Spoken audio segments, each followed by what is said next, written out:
Good morning বন্ধুরা, চলে এসেছি আর একটা নতুন ভিডিও নিয়ে। আর আজকের ভিডিওতে থাকবে পুরো ধামাল আর চমক, কেননা আজকের ভিডিওয় তোমাদের সাথে শেয়ার করতে চলেছি আগ্রা লাল কিলার পয়েন্ট টু পয়েন্ট, একদম জায়গা টু জায়গা, কোনো জায়গা ফাঁক ফুক বাদ না দিয়ে full recorded uncut video in real. মানে আমি যা চোখে দেখেছি এক্স্যাক্টলি উইদাউট এনি কাট কোট আমি ওটাকে রেকর্ড করেছি তোমাদের জন্য। পরে আমি ভয়েস ওভারটা দিচ্ছি। তো আমি তো রয়েছিলাম তাজগঞ্জে। এবার তাজগঞ্জ থেকে আগ্রা ফোর্টের ডিস্টেন্স মোটামুটি মানে 2.5 থেকে 3 কিলোমিটার। আর আমি একটা উবের টোটো করেছিলাম, যার ভাড়া আমার থেকে নিয়েছে 79 রুপিস, ঠিক আছে। আর এইটা হচ্ছে বাইরের মেন দরজাটা, যেখান থেকে তোমরা এন্ট্রি নেবে। আর এর ভেতরেই একটা ক্লোক রুম আছে এবং টিকিট কাউন্টারের ঘর আছে। আমাদের পার টিকিট ইন্ডিয়ান সিটিজেনের অ্যাকর্ডিং আমাদের নিয়েছেন 50 রুপিস। আর আপ টু 7 কেজিস তোমরা ব্যাগের ওয়েট তোমরা নিয়ে যেতে পারবে। কোনো খাবার জিনিস তোমরা নিয়ে যেতে পারবে না ভেতরে। জল, গ্লুকন্ডি, ছাতি, চশমা এইসব অ্যালাউড। তো এই ছিল একদম বেসিক ইনফরমেশন, যেটা তোমাদের সাথে শেয়ার করে দিয়েছি। আর আমরা এখানে কোনো গাইড নিইনি, কারণ গাইড এখানে পুরো গলা কাটা দাম। আমরা মানে ঠিক লাইন দিয়ে মানে এখানে তো অনেক ভিড় হয়েছে। আজকে ছিল রোববার, আজকে ডেটটা আমার ঠিক মনে পড়ছে না, কিন্তু আজকে হচ্ছে ফেব্রুয়ারি মাসের রোববার 2025। আর আমরা ফাইনালি আগ্রা ফোর্টের কাছে চলে এসেছি। এই গেটটার এইটুকু দেখলে মনে হবে আমরা গোয়ালিয়র ফোর্টের একদম কাছাকাছি, কারণ ওখানেও নীল রঙের মিনাকারি কাজ করা আছে আর এখানেও মোটিভ দিয়ে করা আছে। তো চলো ভিডিও চলুক। তার আগে কিছু আমি লাল কিল্লার ব্যাপারে একটু কিছু তথ্য তোমাদের সাথে শেয়ার করতে চাই।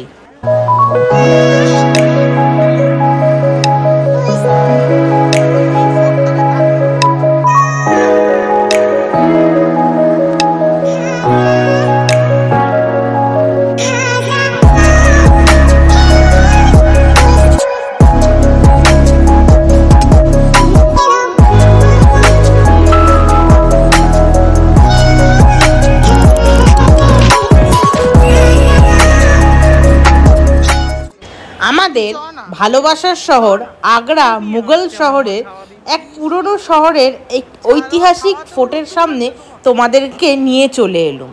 আজ কথা হবে লাল কেল্লা, যেটা তৈরি হয়েছিল 16 শতাব্দীতে আকবরের হাতে, রাজা আকবরের হাতে। এটি স্থাপন হয়েছেন আগ্রায়, উত্তরপ্রদেশে, ভারতবর্ষের আগ্রা উত্তরপ্রদেশ জায়গায়। এটি একটি ঐতিহাসিক এবং হিস্টোরিক্যাল একটা জায়গা, যেটা আমাদের দেশ যুগান্তর ধরে মনে রাখবে। এই কেল্লা নির্মাণ হয় আমাদের রাজা আকবরের হাতে 1565 শতাব্দে, আর শেষ হয় রাজা জাহাঙ্গীরের সময় 1573 সালে। এই ফোর্টটা লাল পাথর দিয়ে তৈরি, যার জন্য এই ফোর্টকে বলা হয় রেড ফোর্ট বা লাল কেল্লা। এই ফোর্টটা আমাদের একটা বেস্ট ঐতিহাসিক একটা এক্সাম্পল আমাদের মুঘল মিলিটারি আর্কিটেকচারের ব্যাপারে জানার জন্য। কেন, এর দেয়ালগুলো দেখলেই বোঝা যাবে কতটা ডিফেন্সিভ ওয়াল ছিল। আর এত সুন্দর প্যালেস, আর প্যালেসের ভেতরেই মসজিদ আর গেট। এটা মানে মুঘলায় আজমকে এটা খুব ভালো ডেসক্রাইব করে। এটা 94 একর এবং 21 মিটার উচ্চতায় এটা স্থাপন। এই ফোর্টটার অনেক রকমের স্ট্রাকচার ভেতরে দেখতে পাবে। সেটা হচ্ছে দিওয়ানি আম, দিওয়ানি খাস, মতি মসজিদ এবং শীষমহল। আরও একটি বিষয় তোমাদের সাথে শেয়ার করতে চাইব, যে এই ফোর্টটা তৈরি হয়েছিল একদম যমুনা নদীর পাশে। তার কারণ এই যমুনা নদী এই ফোর্টটাকে একটা ন্যাচারাল সুরক্ষা প্রদান করবে। বাইরের কোনো শত্রুর হাত থেকে এই ফোর্টটা বেঁচে থাকবে এবং সুসজ্জিত থাকবে বর্ষ ধরে। এইটা রয়্যাল রেসিডেন্স ছিল, মানে মুঘল এম্পায়ার 1638 শাহজাহান এখান থেকে যখন দিল্লি থেকে যখন রেড ফোর্ট যখন তৈরি করে যখন এখানে এলো, তখন এখান থেকে শাহজাহান আমলের পর থেকে যতজন রাজারা ছিল ততজন মুঘল এম্পায়াররা এখানেই ছিলেন। এই ফোর্টের যে ডিজাইনটা যেটা আপনারা দেখবেন, সেটা মিলিটারি বেস, মিলিটারি এবং লাক্সারি। এই ফোর্টটা মিলিটারি সুরক্ষিত এবং লাক্সারির ওপরেই ডিপেন্ডেন্ট। এই ফোর্টটায়, এই কেল্লাটায় শুধু মুঘল আজম আপনি পাবেন না, তার সাথে পাবেন পার্সিয়ান এবং ইন্ডিয়ান স্টাইল। তার কারণ ছিল রাজা আকবর এখানে তাদের আর্কিটেকচারাল ইনোভেশন তার এই স্বপ্নতে সে প্রয়োগ করেছিল। এই মহলটা বানানোর উদ্যোগ নেয় তো আকবর, কিন্তু শাহজাহানও এখানে কিছু কম অবদান দেয়নি। শাহজাহানও এখানে অনেক কিছুই তৈরি করেছে, যার ভেতরে ছিল একটা মতি মসজিদ এবং শীষ মহল। আর ঔরঙ্গজেবের এরিয়া এখানে মিলিটারি কনফ্লিক্ট এবং ইন্টারনাল স্ট্রাইভস এখানে দেখা গেছিল। যখন মুঘল এম্পায়ার যখন শেষ হয়ে গেল, তখন ব্রিটিশ আগ্রায় এসে 1900 শতাব্দীতে এই ফোর্টটাকে আন্ডারটেক করে নিল। আর যার জন্যে এই ফোর্টটা শুধুমাত্র ইউজ হতো মিলিটারি পারপাস। ওর জন্যে কিছু কিছু পার্ট ঔরঙ্গজেব আমলেই নষ্ট হয়ে গেছিল, কিন্তু ব্রিটিশ আমলে সেটাকে আবার কিছু হলেও গড়ে তোলা হয়েছিল। এর থেকেও বড় ইতিহাস হচ্ছে, যখন আমাদের ফার্স্ট ওয়ার অফ ইন্ডিপেন্ডেন্স 1857 সালে হলো, তখন এই ফোর্টটাও নিজের বলিদান দিয়েছিল আমাদের ভারতবর্ষের স্বাধীন হওয়ার জন্যে। চলে আসি আজকের ডেটে লালকিল্লা অফ আগ্রা হচ্ছে ইউনেস্কো হেরিটেজ সাইট, যেটা আমাদের ভারতবর্ষের আর্কিটেকচারাল এবং কালচারাল সিগনিফিকেন্স প্রদান করে। এখানেই গল্প শেষ নয়। এখানে প্রতি বছর কোটি কোটি বাইরে থেকে, ফরেন থেকে এবং দেশের লোক এখানে এসে এখানকার মুঘল আর্কিটেকচার এবং আমাদের ভারতীয় ইতিহাস এখানে জানতে, পড়তে এবং আরও শুনতে আসে।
প্রধানত এই ফোর্টের, এই কেল্লার, আগ্রার লাল কেল্লায় প্রধান জায়গাগুলো দেখার মতন হচ্ছে দিওয়ানি আম, যেখানে রাজা সাহেব বসতেন বিচার করতে আম জনতার জন্যে।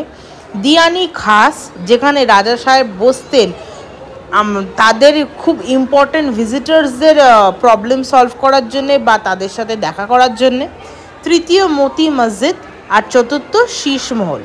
মতি মসজিদ তৈরি হয়েছিল শাহজাহানের আমলে, আর শীষ মহল হচ্ছে পরিচিত তার বিউটি, তার সৌন্দর্যের প্রতীকের জন্য। সেটা কেননা ওখানে এক একটা কাঁচ প্রতিচ্ছবি রিফ্লেক্ট করে মুঘলে আজমের ভালোবাসা এবং অপিউলেসেন্স। Therefore, Lal Killa in Agra is a symbol of the grandeur of the Mughal era and has a rich and diverse history.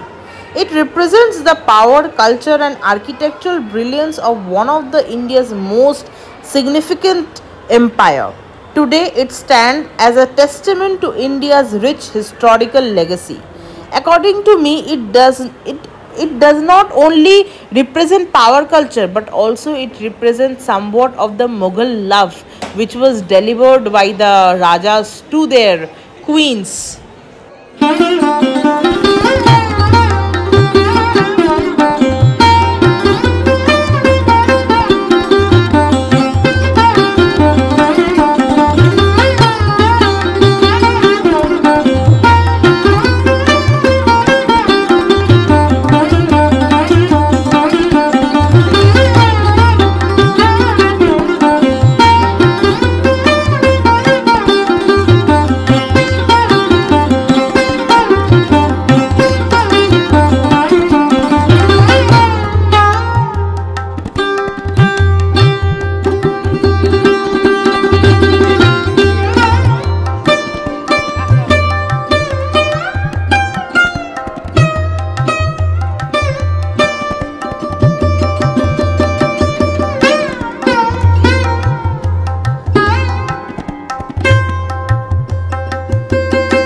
আমার ভিডিওর এই 12 মিনিট পশ্চাৎ তোমরা অনেক কিছুই আগ্রা ফোর্টের বিভিন্ন জায়গা তোমরা দর্শন করলে এবং লাল কিল্লার ব্যাপারে আমি যতটা জানতুম ততটাই তোমাদের সামনেও তুলে ধরলুম। লাল কিল্লায় শুধুমাত্র তার বিউটি না, তার থেকেও বড় ব্যাপার তাদের কৌশল, বুদ্ধি এবং মিলিটারি যে ইনফ্রাস্ট্রাকচার যেটা তৈরি করা হয়েছিল কিল্লাটাকে আরও স্ট্রং বানানোর জন্যে, সেটার প্রতিচ্ছবি আজ থেকে 200 থেকে 300 বছর ধরে ফোর্টটা নিজের মতন করে নিজের মাথা উঁচু করে সে দাঁড়িয়ে রয়েছে। আর সেটাকেই দেখতে আমরা এসছি আর তোমাদেরকেও দেখাতে এসছি।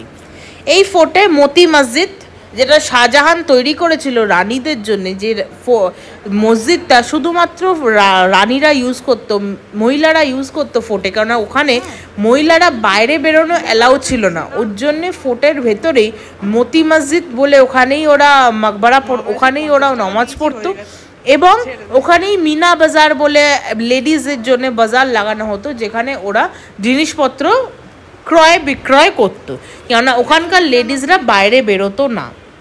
আর এই হচ্ছে টোটাল কেল্লাটা, যেটার বিভিন্ন জায়গায় আমি তোমাদেরকে নিয়ে যাচ্ছি এবং আমিও যাচ্ছি, আমিও ঘুরে দেখছি। যত দেখছি ততই অবাক হয়ে যাচ্ছি, কেননা এর বিউটি মানে আমার ভাষায় প্রকাশ করার মতন না। আমি যত দেখছি ততই আমি প্রেমে পড়ছি, লাল কেল্লার প্রেমে। না জানে তাজমহলে গেলে কি হবেই জানি না। আর প্রতিটি খাঁজ খোঁজ প্রতিটি জায়গা থেকে মানে তাজমহলকে দেখা যাচ্ছে, যেন মনে হচ্ছে শাহজাহান এখান থেকেই দাঁড়িয়ে তার প্রেমিকাকে, তার ভালোবাসার মানুষ মুমতাজ মহলকে এখান থেকেই হয়তো দেখে তাকে স্মরণ করত। তো তোমাদের সাথেও আমি সেই ঝলকগুলো শেয়ার করেছি। আর অনেক ছবি অনেক যেগুলো আমরা ক্লিক করেছিলাম সেটা আমার ইনস্টাগ্রাম প্রোফাইলেও আমি আপলোড করে দিয়েছি। আশা করি তোমাদের আমার এই ভিডিওটা ভালো লাগবে। যদি ভিডিওটা ভালো লাগলে একটা লাইক কমেন্ট শেয়ার করতে ভুলো না, চ্যানেলটাকে সাবস্ক্রাইব করো। আর এই কেল্লার ভেতরে হনুমান আছে, তো একটু সাবধান হয়ে চলবেন, নাহলে খুব নর্মাল। আর এই ফোর্টটা এতটাই বিশাল বড়, যদি তোমরা নিজে আসতে যদি ভরসা না পাও তাহলে তোমরা প্লিজ একটা গাইড নিয়ে নিও। যাই চাক না কেন 200-250 টাকার বেশি চাওয়ার কথা না, তোমরা একটা নিয়ে নিও, কারণ এই ফোর্টটা এতটা ভাস্ট এবং এতটা দূর দূরান্ত দিয়ে মানে একদম স্প্রেড করা হয়েছে। তোমরা একটা গাইড নিলে আরও বেশি ভালো তোমরা হিস্ট্রি এবং জায়গাটাকে ঘুরে দেখতে পারবে। আর এখানে পুরো শাহজাহান জাহাঙ্গীরের আলাদা একটা সেকশন করা হয়েছে যেটা ইন্টারকানেক্টেড। আর এই মানে গোটা এই যে কেল্লাটায় ভর্তি তোমরা তোতা পাখি দেখতে পাবে। আর এখান থেকে মানে এই জায়গাটা যেটা এখান থেকে মানে সৈন্যরা দাঁড়িয়ে থাকতো কেল্লার প্রোটেকশনের জন্যে, তোপ রাখা হতো। আর এই যে দেখো তাজমহল, বারে বারে ঘুরে ঘুরে তোমাদেরকে দেখাই লাল কেল্লার থেকে তাজমহলের অদ্ভুত দৃশ্য, নিজেও দেখি আর তোমাদেরকেও দেখাই। আজকে রোববার বলে একটু ভিড় বেশি, আর এখন বাজে মোটামুটি 1:30। এই ফোর্টটা তোমাদের ঘুরে দেখতে মিনিমাম 1.5 থেকে 2 ঘন্টা তো লাগবেই, মানে মিনিমাম এটা ধরেই চলবে। আর ফোর্টটা এতটা বড় যে কি বলবো, কিন্তু রাজস্থানের মতন ফোর্টটা না। রাজস্থানের ফোর্টগুলো নিজেদের ভেতরে একটা আলাদাই ঐতিহাসিক সৌন্দর্য ধরে রেখেছিল, আর এখানে এই যে আগ্রার ফোর্ট নিজের ভেতরে ওটা আবার আলাদা সেগমেন্ট, নিজের ভেতরে আরোই মানে কি বলবো, আরোই খুব বিউটিফুল এবং নিজের সৌন্দর্য, নিজের যে অরা ধরে রেখেছে। আর মাথা সাবধান, খুব ছোট ছোট দরজা, তো মানে বেরোনোর জায়গা, তো মাথাটা একদম সাবধান, যদি ঠোকর খাও তাহলে ব্যাস হয়ে গেল, আর কিছু বলার নেই। তো তোমরাও আমার সাথে এই ফোর্টটা এনজয় করো। ফোর্টের ভেতরে ড্রিঙ্কিং ওয়াটারের একটা অ্যাকোয়াগার্ড লাগানো আছে, আর বাথরুম ফেসিলিটি তোমরা পেয়ে যাবে, কিন্তু এই একটা বিষয় যে তোমরা খাবার কিছু পাবে না। আচ্ছা, আরেকটা খুব ভালো তথ্য শেয়ার করে দিই, যদি তোমরা মনে করো যে আমি মেট্রোয়ে আসবো, তোমরা ভেরি ওয়েলকাম, মেট্রোয়ে আসতে পারবে। এখানে মেট্রো খুব ভাস্ট এবং খুব ফ্লেজেডভাবে ছড়িয়ে আছে, খুব যার ভেতরে এই আগ্রার একদম অপোজিটে, আগ্রা ফোর্টের দরজার একদম অপোজিটে হচ্ছে ডক্টর আম্বেদকর মেট্রো স্টেশন, যেখানে তুমি নেবে, জাস্ট রাস্তাটা ক্রস করে তুমি ফোর্টের ভেতর ঢুকে যেতে পারবে। আর এখানের ফরেনারের টিকিট নিয়ার অ্যাবাউট 700, আর আমাদের টিকিট হচ্ছে 50 অনলি। আমরা দুজনে টিকিট কেটেছিলাম 100। আর এই ফোর্টটা হচ্ছে বিকেল 6টা অবধি খোলা থাকে, তারপরে মানে 5টা 5:30টায় বন্ধ হয়ে যায়। তারপরে যেটা চালু হয় সেটা হচ্ছে লাইট অ্যান্ড সাউন্ড শো। তো লাইট অ্যান্ড সাউন্ড শো আমি দেখেছি, কিন্তু তোমাদেরকে আমি দেখাতে পারিনি, তার কারণ হচ্ছে আমার ফোনে এই যে গোটা যে ফোর্টটা আমি শ্যুট করেছিলাম, তারপরে আমার ফোনে 1 ফোর্টটা চার্জ ছিল না। আর এটা চলে এসেছি আমরা দ্বিতীয় পার্টে, দ্বিতীয় ফেজে, যেটা আমরা প্রথম টাইমে দেখিনি। এই অ্যাকচুয়ালি এর ভেতর দিয়ে ঢুকলেও তোমরা ঘুরে ঘুরে ওই জায়গাতেই পৌঁছাতে, আমি বলছি না সবই ইন্টারকানেক্টেড, তো কোনো অসুবিধাই হবে না। তো চলো এর ভেতরে কি আছে সেটাও তোমাদের সাথে একটু শেয়ার করে দিই।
এত হেঁটেছি, এত ঘুরেছি, পা ব্যথা হয়ে গেছে, মা তো থকে বসে পড়েছে। কিন্তু আমার তো থকলে বসলে হবে না, আমাকে তো ঘুরে তোমাদেরকে দেখাতেই হবে, কেন প্রতিশ্রুতি নিয়েছি। আর এই দিকটায় মানে এই যে সাইডটা, এখানে খুব ছোট ছোট ঘর পাবে, একদম লম্বেটে, মানে ঘর আবার দরজা, ঘর আবার দরজা, এরম টাইপের। আর এখানে গম্বুজ স্টম টাইপ করা আছে, যেখান থেকে তোমরা ভালো তাজমহলের আরও ভালো তোমরা দৃশ্য তোমরা ক্যাপচার করতে পারবে। আর এমনি এদিকে আর কিছুই দেখার নেই। এই সাইডটা আমি তোমায় বলছি, দাঁড়াও, এই দিকটা তো আমি তাজমহল দেখছিলাম দাঁড়িয়ে দাঁড়িয়ে, এ দেখো কত সুন্দর দেখা যাচ্ছে তাজমহল। কিন্তু আমি একটা কথা মানি, আমাদের চোখের থেকে ভালো কোনো ক্যামেরা তৈরিই হয়নি। তো আমি যেটা চোখে দেখছি সেটা অত ভালো হয়তো তোমাদেরকে দেখাতে পাচ্ছি না, কিন্তু যতটা দেখাতে পাচ্ছি ততটাই আমি তোমাদেরকে দেখানোর চেষ্টা করছি। আর এই গোটা এরিয়াটা, এবার দেখো যেদিকে আমি উঠছি, এই যে এখান থেকে দেখো ছোট ছোট ঘর যেগুলো বলছিলাম, এইগুলো হচ্ছে ছোট ছোট ঘর, আর 2 তলা 3 তলা এরকম করা আছে। আর এখান থেকে যে এবার ভেতরে ঢুকবো, এই যে সোজা যে সাদা যে পাটটা দেখতে পাচ্ছ, সেটা ভিডিওর প্রথমে যে সাদা একটা জায়গায় যেখানে মানে যেখানে তোমাদের গাছপালা ছিল, আমি অনেক ছবি তোমাদের দেখিয়েছি, মানে খুব সুন্দর মন টাইপ, এবং আম্বের ফোর্টের মানে শীষমহল টাইপ, ওইটাই হচ্ছে ওখানে কানেক্টেড। দেখো আমি তোমাদের দেখাচ্ছি, এই যে এখানে হচ্ছে এরকম ডম্বুজ টাইপ এরকম ঘর আছে, মানে একদম মুঘল, এই প্যাটার্নগুলোই একদম মুঘল টাইপের, মানে মুঘল আজম টাইপের। আর এই দেখো এই জায়গাটা চিনতে পারছো কিনা তোমরা বলো? যারা যারা চিনতে পারছো তারা তোমরা নিশ্চিত জানো যে তোমরা আমার ভিডিও একদম খুঁটিয়ে ভালো করে দেখেছো। আর যারা যারা দেখোনি, মানে চিনতে পারছো না, তারা আবার প্রথম থেকে যাও, প্রথম থেকে গিয়ে ভিডিওটা আবার মানে রিস্টার্ট করে দেখো, তাহলে তোমরা বুঝতে পারবে। আর এই যে এখানে এগুলো যেহেতু লাল পাথরের না, এখানে খুব একটা যে কাজগুলো সেটা খুব একটা মানে প্রমিনেন্ট হয়ে ওঠেনি, মানে অ্যাকর্ডিং টু যদি রাজস্থানের সাথে কম্পেয়ার করতে চাই। কিন্তু ফোর্টটা কিন্তু যাই বলো তাই বলো, মানে বস বিন্দাস, মানে খুব সুন্দর এটাকে তুলে ধরা হয়েছে। আর যতটা পেরেছি ততটাই তোমাদের সাথে শেয়ার করলাম। আর এই গেটটা থেকে আমি এন্ট্রি করেছি, এইটাই হচ্ছে মেন গেট, যেখান থেকে তোমরাও এন্ট্রি করবে তোমরা যদি আসো। আর ভিডিওটা ভালো লাগলে একটা লাইক কমেন্ট শেয়ার করতে ভুলো না। চলো আজকের মতন এখানেই টাটা।